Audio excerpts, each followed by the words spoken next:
अस्सलामुअलैकुम।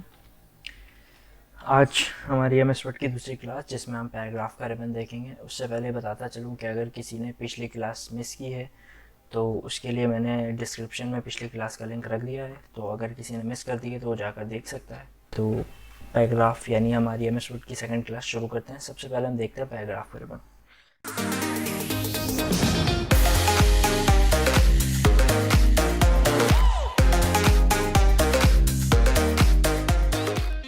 इसमें सिंपल सबसे पहले हमारे पास ऑप्शन मौजूद है बुलेट्स के। तो अगर मैं कोई भी चीज़ लिखना चाह रहा हूँ सिंपल बुलेट्स वाइज, सिंपल मुझे यहाँ से एक बुलेट पे बीच पे क्लिक करना है और उसके बाद मैं जो भी पॉइंट वाइज वैल्यू लिखना चाह रहा हूँ, फॉर एग्जांपल अगर मुझे लिखना है होम तो मैंने होम लिखा। उसके बाद जैसे ही मैं इंटर दबाऊंगा अलग लाइन पे यानी अगली लाइन पे खुद ब खुद बुलेट मौजूद होगा यानी खुद ब खुद लग जाएगा। फिर अगर मैंने इंसर्ट लिखा उसके बाद मुझे अगली लाइन लिखनी है बुलेट्स पे ही, मैंने इंटर दबाया तो अगली लाइन पे भी बुलेट ऑटोमेटिकली आ जाएगा।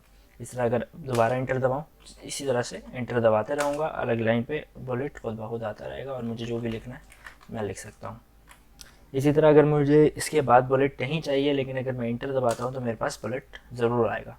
तो अगर मैं दोबारा इस पर इंटर दबा दूंगा तो वो बुलेट हट भी जाएगा।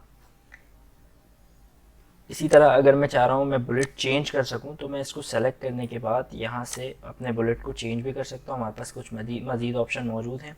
मुझे जो भी बुलेट लगाना होगा मैं सिंपल जाकर उस पर क्लिक करूँगा तो हमारे पास वैसा बुलेट आ सकता है।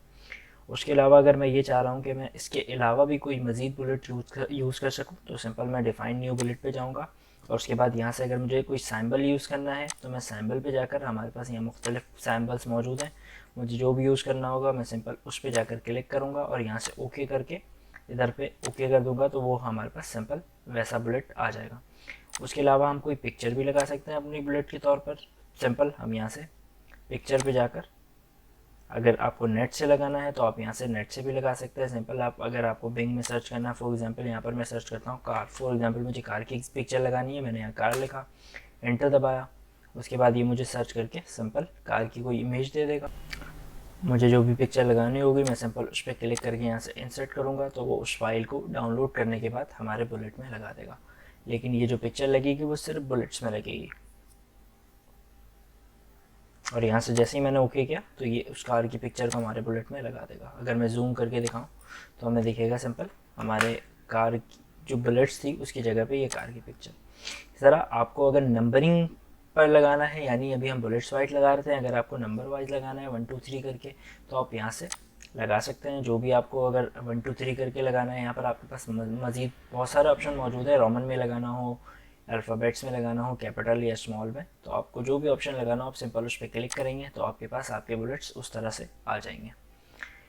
उसके बाद हमारे पास ऑप्शन मौजूद है मल्टी लेवल लिस्टिंग का। मल्टी लेवल लिस्टिंग का काम ये होता है कि अगर मुझे किसी एक जो भी मैंने लिस्टिंग की है उसके बाद उसकी सब लिस्ट भी ऐड करनी है तो सिंपल अगर मैं इंटर दबाता हूँ तो हमारे पास नंबर 6 आएगा जो कि मुझे नहीं चाहिए। मैं अगर चाह रहा हूँ कि मैं 5 की मल्टी लेवल लिस्टिंग करूँ, फॉर एग्जांपल हमारे पास रेफरेंस पे लिखा हुआ है टेबल ऑफ कंटेंट, तो मैं रेफरेंस के बाद इसकी सब लिस्ट में लिखना चाह रहा हूँ टेबल ऑफ कंटेंट, तो सिंपल मैं यहाँ पर आकर टैब का बटन, जैसे ही मैं टैब का बटन दबाऊंगा हमारे पास मल्टी लेवल लिस्टिंग शुरू हो जाएगी। अब यहाँ ये वाला सैम्बल आ रहा है, अगर आप चेंज करना चाहें तो यहाँ से चेंज भी कर सकते हैं। तो आगे जैसे यहाँ पर आपके पास ऑप्शन मौजूद है, आपको जो ऑप्शन यूज़ करना हो आप सिंपल वो ये कर सकते हैं। मैं ये वाला ऑप्शन यूज़ कर रहा हूँ तो सिंपल हमारे पास एक ऑप्शन आ रहा है। तो फॉर एग्जाम्पल मैंने यहाँ पर लिख दिया टेबल्स ऑफ कंटेंट। उसके अलावा अगर मुझे एक और भी इसके अंदर मल्टी लेवल लिस्टिंग करनी है, जैसे नोट्स लिखा हुआ है तो मैं जैसे ही मैंने एंटर दबाया बी भी आ गया, तो उसके बाद मैं इसमें नोट्स भी लिख सकता हूँ। उसके अलावा अगर मुझे अब वापस जाना है नंबर 6 पे, लेकिन अगर मैं इंटर दबाऊंगा तो मेरे पास सी आएगा जो कि मुझे नहीं चाहिए, तो मैं अगर दोबारा इंटर दबाऊंगा तो मैं दोबारा 6 पर चले आऊँगा। तो ये थी हमारी मल्टी लेवल लिस्टिंग।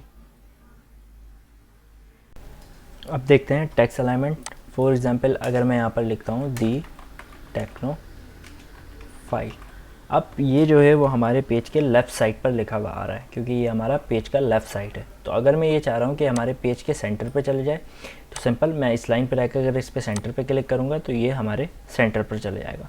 इसी तरह अगर मैं चाहूँगा कि ये राइट साइड पर चले जाए तो मैं अगर इस पर क्लिक करता हूँ तो ये लाइन राइट हो जाएगा यानी हमारे पेज के राइट साइड पर चले जाएगा। उसके अलावा अगर मुझे इसको दोबारा लेफ़्ट पर लाना हो तो सिंपल अगर मैं लेफ़्ट अलाइन कर दूँ तो ये दोबारा लेफ़्ट साइड पर आ जाएगा। उसके बाद अगर मैं जस्टिफिकेशन करना चाह रहा हूँ, फॉर एग्जांपल ये यहाँ से लेकर यहाँ तक हमने पैराग्राफ लिखा, उसमें हम ये देखें कि ये जो पहली वाली लाइन है वो कैन पे यहाँ पर ख़त्म हो रही है, लेकिन अगली लाइन उससे आगे जाकर ख़त्म हो रही है। इसी तरह यहाँ पर भी यही चीज़ है कि यहाँ एंड पर यहाँ पर ख़त्म हो रही है, तो हेडर इससे थोड़ा सा आगे जा रहा है, यानी तरतीब से काम नहीं हुआ हुआ जैसे कि यहाँ पर हुआ हुआ। तो हम इसको जस्टिफाई कर सकते हैं। सिंपल हमने इस पूरे को सेलेक्ट किया और हमने यहाँ से जाकर जस्टिफिकेशन पर क्लिक कर दिया। जैसे ही हम इस पर क्लिक करेंगे तो ये यहाँ पर सब के एंडिंग पॉइंट को सेम कर देगा। पैराग्राफ अब जो लाइन जो जा रही है वो आगे नहीं जा रही, बल्कि उसी लाइन पर ख़त्म हो रही है, बल्कि पहले भी ख़त्म हो जा रही है कभी कभार, लेकिन ऐसा नहीं हो रहा कि वो आगे चले जाए। जबकि अगर मैं जस्टिफिकेशन हटाऊं तो तब हमें ये दिखेगा कि लाइन आगे भी जा रही है, लेकिन जस्टिफाई लगाने के बाद लाइन बिल्कुल स्ट्रेट चलेगी, यहाँ से भी और यहाँ से भी। उसके बाद इसी के बराबर में ही हमारे पास एक ऑप्शन मौजूद है पैराग्राफ और लाइन स्पेसिंग का। सबसे पहले तो ये देख लेते हैं पैराग्राफ स्पेसिंग क्या है। पैराग्राफ स्पेसिंग सिंपल ये है कि अगर मुझे एक पैराग्राफ के बाद दूसरे पैराग्राफ के दरमियान स्पेस को हटाना है या लगाना है तो उसके लिए मैं इस ऑप्शन को यूज़ कर सकता हूँ। अभी हमारे पास एक पैराग्राफ के बाद दूसरे पैराग्राफ के दरमियान स्पेस मौजूद है, तो अगर मैं ये चाह रहा हूँ हट जाए तो मैं सिंपल सेलेक्ट करके, ऑल सेलेक्ट करके, या जितने को भी आपको हटाना है सिंपल उतने को सेलेक्ट करके आपको सिंपल जाना है पैराग्राफ एंड लाइन स्पेसिंग के ऑप्शन पे, और यहाँ से आपको कर देना है रिमूव स्पेस आफ्टर पैराग्राफ। जैसे ही मैं रिमूव स्पेस आफ्टर पैराग्राफ करूँगा तो एक पैराग्राफ के बाद जो दूसरी पैराग्राफ के दरमियान स्पेस था वो ख़त्म हो जाएगा। इसी तरह अगर आपको लगाना हो तो सिंपल यहाँ से जाकर ऐड स्पेस आफ्टर पैराग्राफ या बिफोर पैराग्राफ, जो भी अगर आपको पहले लगाना है बिफोर, अगर बाद में लगाना है तो आप आफ्टर लगा सकते हैं, सिंपल। उसके अलावा यहाँ पर आपके पास कुछ लाइन स्पेसिंग के ऑप्शन भी मौजूद है। फॉर एग्जांपल लाइन स्पेसिंग का मतलब ये है कि एक लाइन के बाद दूसरी लाइन के बीच में जितना गैप है इसको एडजस्ट करना। सिंपल अगर मैं इसको 1.0 रखूँगा तो थोड़ा सा गैप, 1.15 में थोड़ा सा और ज़्यादा, 1.5 में और, इसी तरह 2.0, 3.5, 2.5 और 3.0। तो आपको जितनी भी स्पेसिंग रखनी हो आप अपने हिसाब से, जो भी काम कर रहे हो उस हिसाब से अपनी लाइन स्पेसिंग को रख सकते हैं। इसी के बराबर में हमारे पास सबसे, बल्कि इससे पहले ऊपर की तरफ देख लेते हैं, हमारे पास दो ऑप्शन मौजूद हैं, एक डिक्रीज इंडेंट और एक इंक्रीज इंडेंट। इंडेंट का मतलब ये है कि अगर आपको स्पेसिंग बढ़ानी है लेफ़्ट साइड की तरफ से या राइट साइड की तरफ से तो आप इस दोनों को यूज़ कर सकते हैं। फॉर एग्जांपल मैंने पहला पैराग्राफ को सेलेक्ट कर लिया, अगर मैं चाह रहा हूँ कि मैं इसके इंडेंट को बढ़ा दूँ, यानी स्पेस को बढ़ा दूँ शुरू से, तो मैं अगर यहाँ से इंक्रीज इंडेंट करूँगा तो इसके लेफ़्ट साइड से स्पेसिंग बढ़ना शुरू हो जाएगी। जैसे मैं क्लिक करता जाऊँगा स्पेसिंग बढ़ती जाएगी। इसी तरह अगर मैं कम करना चाहूँ तो मैं इस पर क्लिक करता जाऊँगा तो स्पेसिंग कम होती जाएगी, लेकिन ये एक पॉइंट पर आकर रुक जाएगी। हम इसको मज़ीद भी कर सकते हैं, लेकिन वो चीज़ हम लेआउट, जब हम लेआउट का टैब देखेंगे तब हम उसको देखेंगे। अभी के लिए फ़िलहाल इसको इतना याद रखें कि अगर आपको लेफ़्ट साइड से स्पेसिंग बढ़ानी हो, इंडेंट बढ़ाना हो, तो हम इसके इंडेंट को अगर इंक्रीज़ करते रहें तो लेफ़्ट साइड से स्पेसिंग बढ़ती रहेगी, जितनी चीज़ आप सेलेक्ट करेंगे सिर्फ उसकी। उसके बाद हमारे पास ऑप्शन मौजूद है कलर, बैकग्राउंड कलर का। अगर मैं चाह रहा हूँ जितने टेक्स्ट मैंने सेलेक्ट किया उसके बैकग्राउंड में कलर हो जाए तो सिंपल मुझे सेलेक्ट करने के बाद इस ऑप्शन पर जाना है, और यहाँ से जाने के बाद जो भी कलर आप करना चाह रहे हैं सिंपल उस कलर पे क्लिक करेंगे तो वो बैकग्राउंड कलर आपके उसमें आ जाएगा। और अगर कोई कलर यहाँ मौजूद नहीं है तो सिंपल हम मोर कलर्स पे जाने के बाद जो कलर करना चाह रहे हैं उस कलर पे क्लिक करके ओके करेंगे तो वो कलर भी फिल हो जाएगा। और अगर आपको दोबारा कलर हटाना है तो आप सिंपल सेलेक्ट करके यहाँ से जाने के बाद नो कलर कर देंगे तो कलर हट भी जाएगा। उसके बाद हमारे पास ऑप्शन मौजूद है बॉर्डर का। सिंपल अगर मैं चाह रहा हूँ मेरे जो भी मैंने सेलेक्ट किया डॉक्यूमेंट उसके उसमें बॉर्डर लग जाए तो सिंपल हम बहुत सारे किस्म के बॉर्डर लगा सकते हैं। फॉर एग्जांपल अगर मैं बॉटम बॉर्डर लगाता हूँ तो नीचे की तरफ एक बॉर्डर आ जाएगा जैसे कि आपको दिख रहा है। अगर मैं क्लिक कर दूँ तो ये रुक जाएगा। फ़िलहाल मैं किसी पर क्लिक नहीं करूँगा, सिंपल मैं आपको इस तरह से बता रहा हूँ कि अगर मैंने बॉटम बॉर्डर लगा पे क्लिक किया तो वो सिर्फ नीचे की तरफ बॉर्डर लाएगा। टॉप करूँगा तो सबसे ऊपर की तरफ, टॉप की तरफ एक बॉर्डर आ जाएगा। लेफ़्ट करूँगा तो लेफ़्ट साइड पे, राइट करूँगा तो राइट साइड पे। नो बॉर्डर करूँगा तो नहीं आएगा कहीं पर भी। अगर मैं ऑल बॉर्डर करता हूँ तो जहाँ जहाँ स्पेसिंग मिलेगी वो वहाँ से बॉर्डर बनाता जाएगा।